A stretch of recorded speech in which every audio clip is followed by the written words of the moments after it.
Você já teve aquela sensação estranha de que algo não encaixa na sua vida, mesmo quando tudo parece estar no lugar?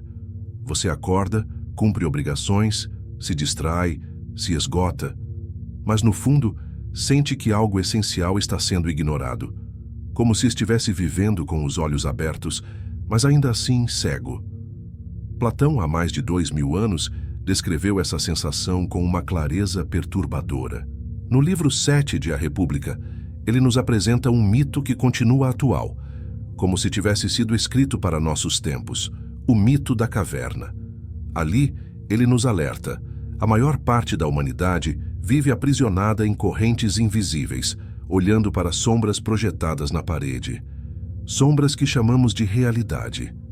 Mas e se tudo isso, redes sociais, trabalho, status, ideologias, forem apenas versões distorcidas do que realmente importa? Hoje, vamos descer fundo na caverna. E se você permanecer até o final, não vai apenas compreender o que Platão quis dizer. Você vai aprender a identificar as sombras que moldam sua vida, a reconhecer suas próprias correntes e a começar o processo de libertação interior. Você tem coragem de descobrir o que está por trás da sua realidade? Até o final deste vídeo, você vai entender como o mito da caverna se aplica à sua vida moderna, emocional, espiritual, psicológica, e vai sair com ferramentas práticas para começar sua jornada de libertação.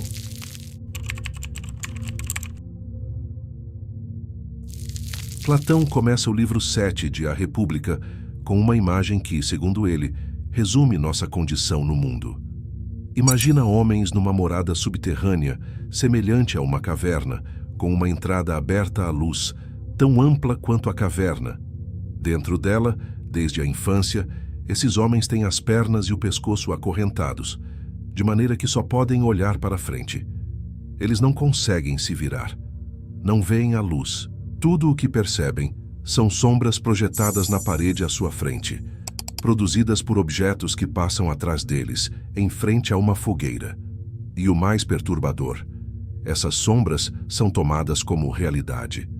Acreditas que esses prisioneiros possam ver de si mesmos ou uns dos outros algo além das sombras projetadas pela luz na parede da caverna? Eles dão nomes às sombras, constroem sua linguagem, sua moral, sua ideia de sucesso e fracasso, tudo baseado em imagens falsas. Soa familiar. Agora imagine que um desses homens seja libertado. Ele se levanta, olha em volta e se espanta com o fogo. Ao sair da caverna, a luz do sol o cega, mas com o tempo ele começa a enxergar. Primeiro, seria mais fácil para ele contemplar as sombras, depois as imagens dos homens e objetos refletidas na água, e por fim, os próprios seres. Por fim, ele contempla o sol, que representa o bem absoluto, a origem de tudo. Mas quando esse homem volta à caverna para contar o que viu, os outros prisioneiros não o compreendem. Acham que ele enlouqueceu, ridicularizam sua dor e rejeitam sua verdade. Se pudessem, matariam quem tentasse libertá-los e levá-los à luz. Esse não é apenas um conto filosófico, é uma alegoria de todas as vezes que alguém desperta e tenta ajudar outros a ver. E a pergunta que fica é: você está disposto a ver a luz mesmo que ela doa?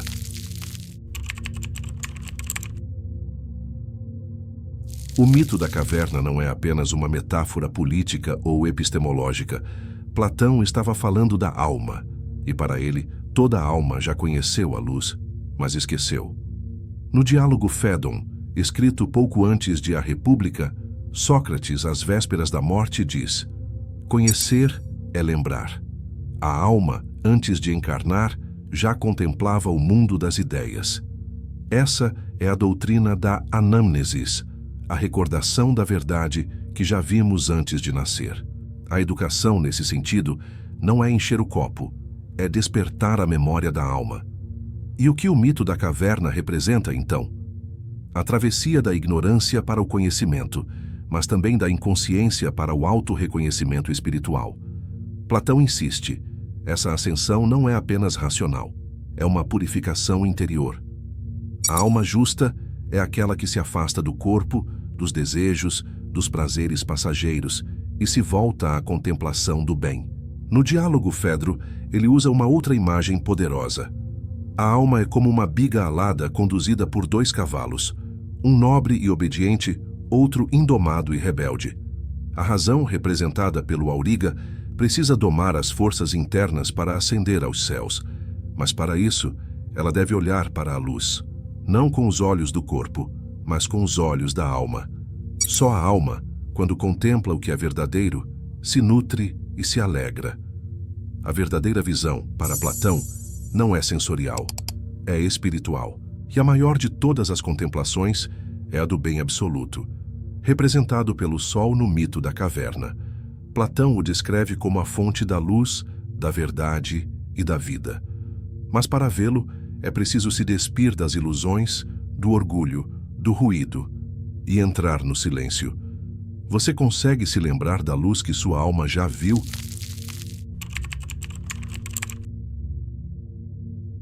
Talvez você já tenha vivido isso. Termina o dia com a cabeça cheia e, ainda assim, com a sensação de que aprendeu pouco do que realmente importa. É como sair exausta de um labirinto de informações e continuar longe da saída. Por quê? Platão nos dá um mapa. No livro 6 de A República, ele descreve a linha dividida, 4 estágios do conhecer: eicasia, imaginação, sombras e reflexos; opiniões, boatos, aparências; pistes, crença, coisas físicas tomadas como últimas verdades; dianoia, pensamento discursivo, raciocínios que usam hipóteses, mas ainda não questionam suas bases; noesis, intuição intelectual, visão direta do verdadeiro, do bem. Assim como a luz do sol torna visíveis os objetos, o bem torna inteligíveis as coisas do pensamento. O erro começa quando confundimos o primeiro degrau com o último, quando tratamos sombras como essência. No cotidiano, isso acontece de forma simples. Rolamos o feed e tomamos tendências por realidade. Confundimos popularidade com verdade. Aceitamos atalhos sem verificar premissas. O que ama a vista das sombras julga saber, sem jamais ter visto o próprio ser. Há um risco real aqui: viver anos orientada por meias verdades, tomar decisões sobre trabalho, amor e fé com base em ecos, não em substância. Psicologicamente, isso se reforça por vieses. Confirmação. Só buscamos o que concorda conosco. Disponibilidade. O fácil de lembrar parece mais verdadeiro. Autoridade. Se alguém grande disse, deve ser assim. E cada pequena recompensa imediata nos mantém quietas, olhando a parede. A saída começa quando viramos o corpo, quando fazemos perguntas melhores. De onde vem essa crença? Em que hipótese me apoiei? E se eu estiver defendendo uma sombra? Na dianoia, examinamos as bases.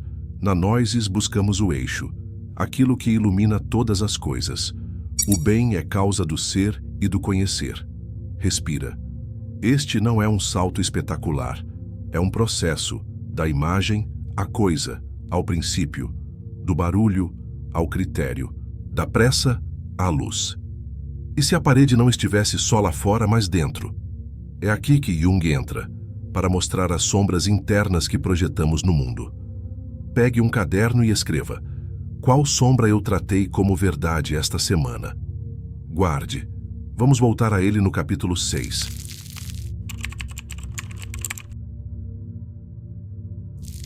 Você conhece a cena, são 23h47. Você promete só mais 5 minutos. O polegar rola o feed. Vídeo, anúncio, opinião, polêmica. Quando dá por si, passou 1 hora. E a sensação é de vazio, não de alimento. Platão chamaria isso de olhar para a parede. A diferença é que hoje, o fogo virou um conjunto de algoritmos que escolhem quais sombras você vê, e com elas, o que você deseja, teme e compra. No livro 7 da República, a pergunta é simples: estamos vendo o real, ou as sombras do real? Na vida moderna, essas sombras têm nomes sedutores: tendência, viral, métrica, status. O risco? Confundir visibilidade com verdade e barulho com sentido. Você pode passar anos orientando sua vida por reflexos, e chamar isso de liberdade. Guy Debord abre a sociedade do espetáculo com uma frase que parece escrita para o nosso tempo. Toda a vida das sociedades nas quais reinam as condições modernas de produção se apresenta como uma imensa acumulação de espetáculos. O espetáculo não é só entretenimento, é uma mediação permanente que nos afasta da experiência direta. Jean Baudrillard vai além, em Simulacros e Simulação. O simulacro precede o real. Quando o símbolo vale mais que a coisa, vivemos pelos sinais de valor. A foto do lugar importa mais que o lugar. O post sobre o amor, mais que o amor. O KPI de produtividade, mais que o viver. Sinais de que você está na caverna moderna. Você mede dias bons pelo número de notificações. Você sente ansiedade quando o telefone fica longe. Você confunde estar informado com estar em paz. Você performa para a câmera e, fora dela, sente-se desabitada. Mas existe saída. Em Platão, a virada começa quando o prisioneiro vira o corpo em direção à luz. No cotidiano, isso se traduz em pequenos atos de liberdade. Jejum digital leve. 2 janelas por dia para redes, fora delas, silêncio. Curadoria ativa. Siga menos, leia mais longo, busque fontes primárias. Teste de realidade. 3 perguntas. De onde veio? O que está faltando? Quem lucra com isso? Domingo sem status. 1 dia por semana sem publicar, medir ou se comparar. Apenas viver. Em termos de Platão, trocar o parecer pelo ser. Fica a reflexão. Se o algoritmo te mostra só o que confirma quem você já é, quem você poderia ser sem ele? E se a parede não estivesse apenas nas telas, mas na psique? É hora de olhar para dentro, onde as sombras têm nosso próprio nome.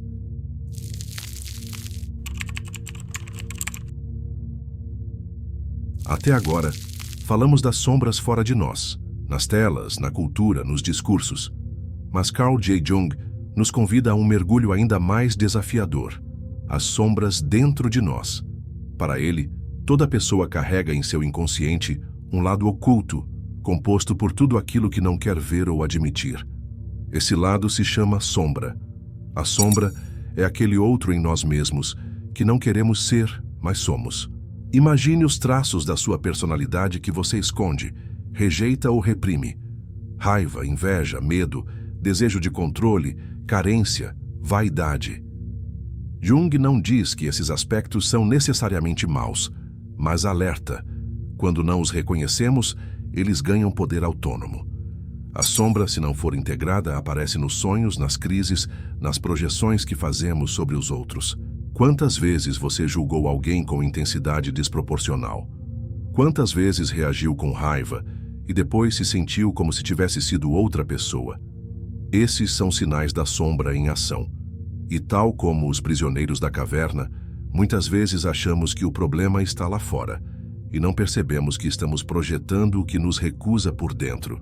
Na linguagem de Platão, é como se a parede da caverna agora estivesse dentro da mente e as sombras fossem traços de si mesma que você se recusa a iluminar. Para Jung, o processo de libertação começa com reconhecer a sombra, sem julgamento. Olhar para ela, sentar-se com ela, não para alimentá-la, mas para integrá-la. Você não se torna iluminado imaginando figuras de luz, mas tornando consciente a escuridão. E aqui acontece algo curioso. Ao integrar a sombra, você se torna mais inteira, mais autêntica, menos reativa. O impulso inconsciente perde força quando é visto com consciência. Platão nos ensina a sair da caverna. Jung nos ensina a iluminar a caverna interna. Você já se surpreendeu com uma reação sua, como se tivesse sido possuída? Já odiou alguém sem saber bem por quê? Já sentiu inveja e se culpou por isso? A sombra age nos bastidores, e quanto mais a ignoramos, mais ela nos governa.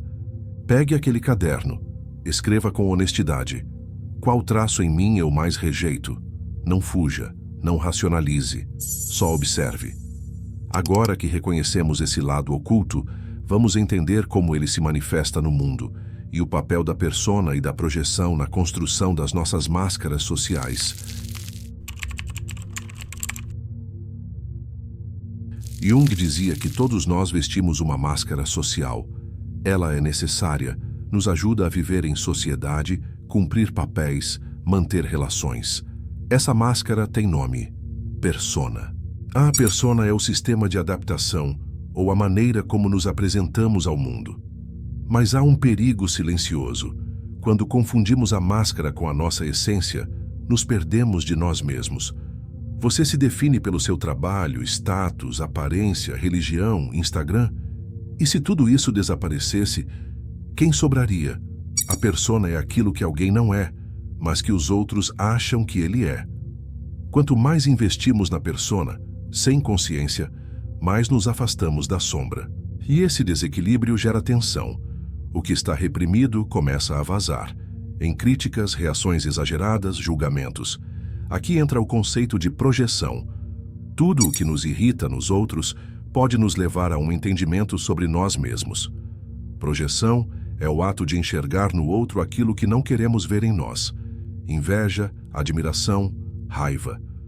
Tudo isso pode ser reflexo de partes nossas não reconhecidas. No cotidiano, isso é sutil. Quando criticamos alguém por se achar demais, talvez estejamos sufocando nosso próprio brilho. Quando idealizamos demais uma pessoa, talvez estejamos projetando nela qualidades que desejamos desenvolver. Quando culpamos o mundo por tudo, talvez estejamos nos recusando a assumir nossa dor. Platão dizia que ver a verdade exige esforço e dor.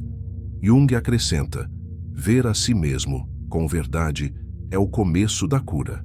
Integrar persona e sombra é reconhecer que não somos apenas luz, mas também não somos apenas escuridão. Somos o contato entre os dois. Você já sentiu que precisava manter uma imagem mesmo cansado dela? Já se viu reagindo mal a alguém sem motivo? Já se sentiu uma fraude? Esses são ecos da persona e da sombra em conflito. Pergunte a si mesmo: qual imagem estou me esforçando para sustentar? E o que ela está tentando esconder? Anote, observe. Seja gentil. Agora que a caverna interior foi mapeada, a jornada se volta à cura, a prática espiritual que acende a luz por dentro. Quando o prisioneiro da caverna sai e contempla o sol pela primeira vez, seus olhos doem. A luz que revela também fere, mas não porque é violenta, e sim porque os olhos ainda não sabem ver. Essa é a metáfora da experiência espiritual autêntica. Não se trata de acreditar por hábito, mas de reaprender a enxergar. Para Platão, a alma que busca a verdade precisa ser purificada. No Fédon ele diz: a alma que se afasta das paixões e dos prazeres terrenos torna-se leve e luminosa, capaz de retornar ao divino. Esse processo, chamado de catarsis, é um esvaziamento interior, uma limpeza dos excessos, ruídos, apegos, crenças rígidas, vaidades espirituais. E essa travessia se dá muitas vezes através da dor, da dúvida, do silêncio. É o momento em que a alma se volta para Deus não por medo, mas por sede de real. Carl J. Jung também entendeu isso. Em Psicologia e Religião ele afirma: a experiência religiosa é o encontro com o luminoso, uma presença viva que transforma a consciência. Essa experiência não está presa a um dogma.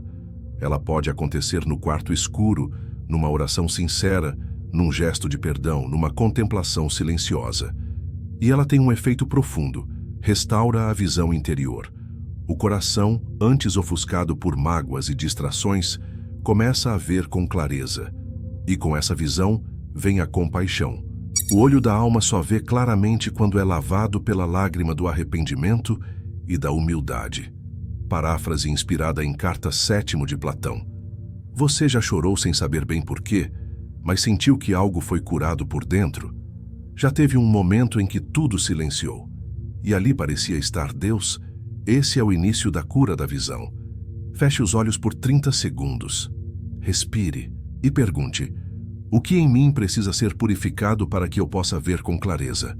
Agora que os olhos se abriram, é hora de dar passos concretos.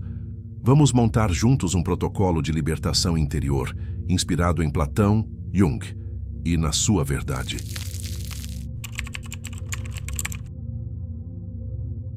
Platão descreve no fim do mito da caverna o momento em que o prisioneiro finalmente sai para a luz. É difícil, é desconfortável, mas aos poucos ele vê com clareza, e a realidade que antes doía, agora é fonte de alegria. Primeiro, ele poderá ver sombras, depois reflexos nas águas, depois os próprios objetos. Por fim, poderá contemplar o sol. Essa sequência não é simbólica apenas, é um processo real de transformação interior. E você pode começar hoje. Aqui está um protocolo de 7 passos inspirado nesse movimento, do muro ao sol. 1. Jejum de sombras. Desinstale ou silencie apps que alimentam distração automática. Durante 24 horas, evite notícias rápidas, rolagens infinitas e notificações. Não é castigo, é clareza. A alma precisa de silêncio para lembrar da luz. 2. Escrita da sombra. Abra o caderno. Sem censura, escreva. O que eu evito encarar em mim? Não julgue, só escreva. Você não está tentando vencer, está tentando ver. 3. Oração do real. Reze ou medite por 10 minutos, mas com uma única intenção: que eu veja o que preciso ver. A luz espiritual começa com sinceridade. 4. Observação das máscaras. Durante o dia, anote momentos em que você agiu só para agradar, ser aceito ou evitar rejeição. Essas são suas personas em ação. Ao final do dia, agradeça a elas e depois as solte. 5. Contato com o real. Passe 1 hora sem nenhuma mediação digital. Natureza, corpo, cheiro, textura, som. Retorne ao concreto. É ali que a alma respira. 6. Diálogo com a sombra. Leia o que escreveu no dia 2. Reescreva, agora como se estivesse conversando com essa parte de si. Acolha, converse, dê nome. Quando damos nome ao que escondemos, ele para de nos assombrar. 7. Ato de verdade. Faça uma escolha simples, que represente a luz. Uma conversa sincera, um perdão dado, uma verdade dita com amor. Plante um ato de coerência e veja como ele floresce. Esse protocolo não é mágico, mas é um convite. Sair da caverna exige prática, não só ideias. Quantas vezes você sentiu que sabia o que precisava mudar, mas não conseguia sair do lugar? Talvez o que faltava era um mapa simples como esse. Se algo desse protocolo te tocou, comente abaixo: eu escolho a luz. E compartilhe este vídeo com alguém que também precise sair da caverna, mesmo que não saiba que está nela. Agora que atravessamos a caverna, falta um passo. O mais difícil e talvez o mais belo: voltar para ajudar os outros.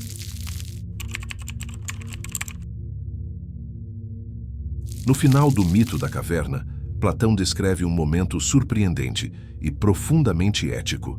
Depois de conhecer o sol, o prisioneiro liberto volta para a caverna. Ele se recordará da sua antiga morada, da sabedoria que aí era considerada, dos seus antigos companheiros de cativeiro, e então se alegrará por ter mudado. Mas ao retornar, ele não é recebido com honra. Seus olhos, agora acostumados à luz, já não veem bem no escuro. E os outros prisioneiros, ao vê-lo confuso, zombam dele. Se pudessem, matariam aquele que tentasse libertá-los. Essa é uma verdade dura. A iluminação não nos isenta do mundo. Ela nos chama de volta a ele. E o que fazemos com essa luz é uma escolha. Aqui nasce a ética do retorno, a responsabilidade de compartilhar o que vimos, de servir, ensinar, cuidar. Não como salvadores, mas como testemunhas da luz. Jung também sabia disso. O encontro com a sombra é apenas metade da jornada. A outra metade é tornar-se inteiro, e isso inclui agir no mundo. Fé sem compaixão é ego espiritual. Autoconhecimento sem serviço é vaidade. A cura verdadeira transborda. Já sentiu que tinha algo valioso para oferecer, mas foi desacreditado? Já tentou alertar alguém que amava e foi rejeitado? Sim, às vezes a luz dói, mas também aquece, ilumina, orienta. Pense, quem está na caverna que você acabou de deixar? Você não precisa convencê-lo, basta acender uma vela e esperar que ele veja a luz por conta própria. Agora, Vamos ao fim dessa jornada, mas como todo fim, ele traz também um novo começo. É tarde. A caverna está em silêncio. As sombras ainda dançam nas paredes. Mas agora, você sabe que são sombras. Não porque alguém te convenceu, mas porque você viu a luz. Mesmo que por instantes, mesmo que com dor. Platão nos disse que a alma não aprende. Ela recorda. Conhecer é recordar. Jung nos lembrou que o inconsciente só perde o poder quando é trazido à consciência. Tudo aquilo que não enfrentamos em nós mesmos, encontraremos como destino. O que este vídeo ofereceu não foi uma resposta. Foi um espelho, uma tocha, uma mão estendida no escuro. Se algo em você se moveu, se uma dúvida nasceu, se uma sombra ganhou nome, então a jornada começou e ela é sua. Cuide da sua luz, não para que ela brilhe mais do que a dos outros, mas para que, na sua presença, os outros lembrem que também podem brilhar. Já sentiu que, depois de entender algo profundamente, nunca mais conseguiu olhar da mesma forma? Esse é o verdadeiro despertar. Se este vídeo tocou sua alma, se inscreva no canal, deixe um comentário dizendo o que você viu hoje com novos olhos. Suas experiências podem ajudar outras pessoas e compartilhe com quem ainda vive entre sombras, porque no fim, quando os olhos mudam, o mundo muda.